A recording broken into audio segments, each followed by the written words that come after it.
yet another exciting episode and edition of the Cutting Chai Stories, where we promise to bring to you some absolutely fabulous voices from leaders across sectors.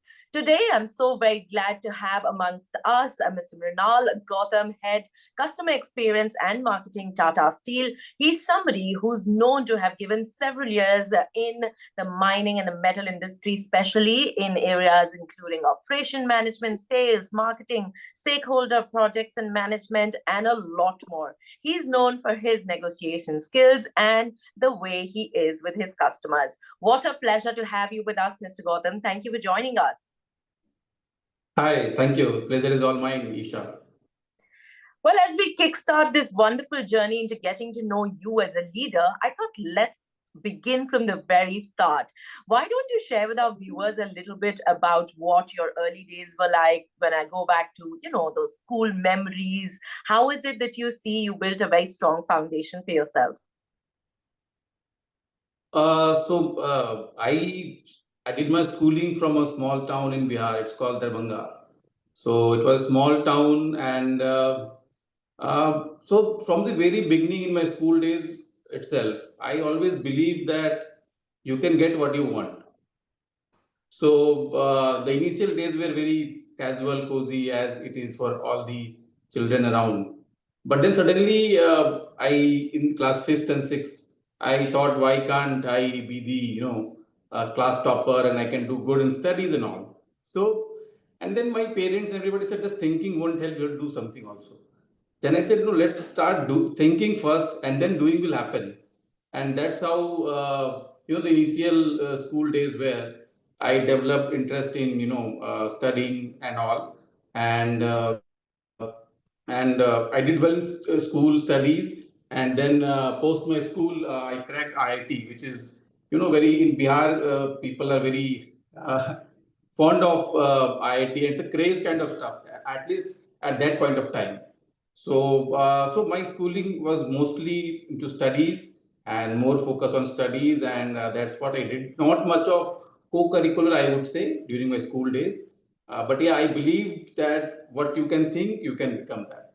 And I can say that this is a life which I planned, or kind of life which I planned right in my school days, which I think I have made it the way I wanted. So, really aiming high and making sure that you keep your focus and make sure that you aspire big. And so now Darbhanga is known for both foxnuts and for you. Well, on that note, you spoke very fondly of your parents. So I would love to know any one lesson that you feel that you always kept, any one learning that you've had from your parents that had stayed with you. So my parents, so my father, he was a government employee. So he worked for the state, Bihar state government. And as you know, government employees, so I mean, they are not, so their life is very stable. Right. So that's how it is. But I have always got all the freedom which I wanted in my life. I was never kept under a boundary. So whatever I wanted to do in my life, that was told, yeah, you can do it. I remember when I was just 11 or 12 years old, one day I told my dad, so he used to have a LML scooter in those Right. days. So I told I want to ride this. I want to ride it. So he said, you don't have a Right. license, how will you do and all? I said, I will not go to the highways or the roads, but within my streets, I want to ride it. Then he said, it requires training, understanding, and all. I said, no, I want to write it now, today only. So he just taught me a few things. I took it and I was able to write it. Wow. So that's the kind of freedom, my parents have given me, since the very childhood. So whatever I wanted, so they allowed Right. me to do. And that actually helped me a lot because generally parents have their views which they impose, at least for our generations. So, parents will say, you have to become this, you have to become that. So they were very open. So whatever you want to become, you can become. And what I chose, I became. So that's how I would talk about my parents and the kind of upbringing and experience which I have received all across, which is not generally expected from a father or a mother who are from a state like Bihar, and Right. that to a government employee. So you will not expect that. So that was a great part from my childhood. Oh, wonderful. How amazing that you have such a supportive family who believed in your dreams. And from this conversation, we also learned what a quick learner you are. So I would love to know, who do you feel has mentored you in life, or who is that friendly ear that you turn to in times of any advice, whether it's related to personal or professional? So I would not name a single person. So it's also very important on the person, that is he a person who is actually willing to take advice or mentorship or not. Right. But if you ask me, I have remained a guy since my childhood only who always believed that you need to have a group of people in your life, and they will only help you in achieving or doing whatever you want. So right from my childhood days, which I remember, I used to take help of my lot of senior people. If I wanted to play something or I wanted some help, or to teachers who were not from my school also, I used to go to them, say hi, hello, and do friendship. And so mainly what I'm trying to say, that all across my life, I have always believed that you need to have people Right. who need to guide you along. So I had many, so a lot of teachers during my school days, lot of friends and seniors when I was in my, initial BTech days in IIT Right. Dhanbad. So there I had a lot of seniors who were working in different companies all across, 5 years senior, 10 years senior. So I used to give them a call that I am also studying in the same college from where you passed. Right. And they were at a very senior position, but they never hesitated helping me whenever I wanted. Similarly, when I joined, Tata Steel, here also, most of my bosses of different verticals. So whenever I wanted, I needed some guidance or mentorship, say for a role change, Right. say for a kind of different assignment. So I reached out to them and they helped me all along. So I had many mentors and all helped me a lot.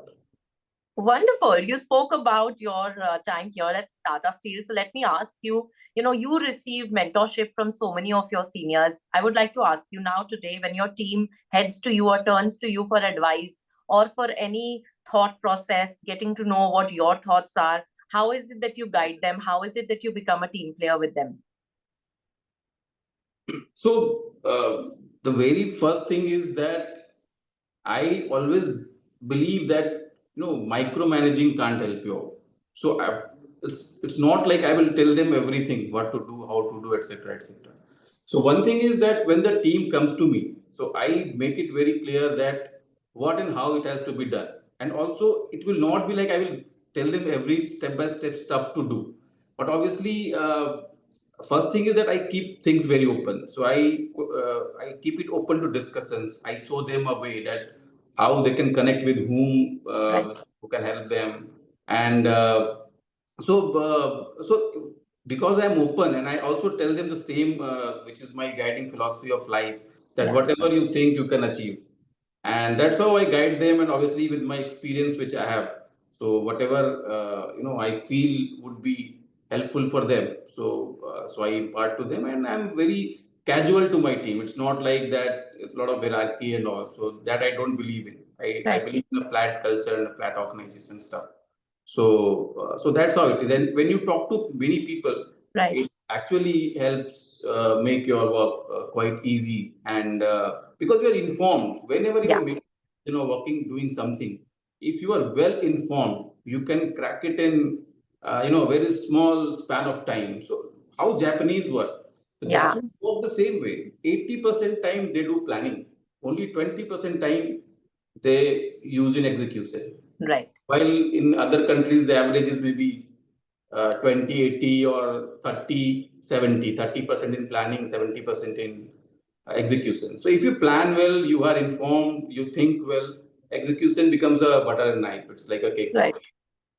Wonderful. You spoke about how you were a studious person. So finally, now that we know you as a person, as a leader, let us ask you, what is it that you like to do in your free time? So other than studies, other than being focused on your work, How do you spend your free time? So any top two hobbies? So, one thing is that my hobbies were also not very consistent all across. So maybe I will talk you what I do now. So in the present tense, Sure. what are my two, I mean, top hobbies? So one is, see, I was in my school days also, I was I mean, district level chess player. So I have few friends of mine with whom I, generally play chess and all. So I do that. Also, from last 2 years, I am trying to put up my hand and effort on guitar. So I have a teacher who comes at home. So I do play guitar and I'm learning a lot of songs there. So I would say these are the two top things which I am doing, because I also believe that hobby, uh, it's okay. Some things should be consistent, but some things should be changing also, because it helps you Yeah, learn. sure. And so also it helps you disconnect from your regular, work and atmosphere. So it should not make you feel mundane, but rather something new, creative and all, so that your productivity all across increases. So that's the two stuff which I am stuck to as of now. I don't know what will happen in future. Thank you so very much, Mr. Gautam. We look forward to listening to some wonderful songs in the next edition and in the next conversation right here at the Cutting Chai Stories. I'm sure our viewers have had an opportunity to learn a lot from you. So thank you so very much for joining us. Thank you.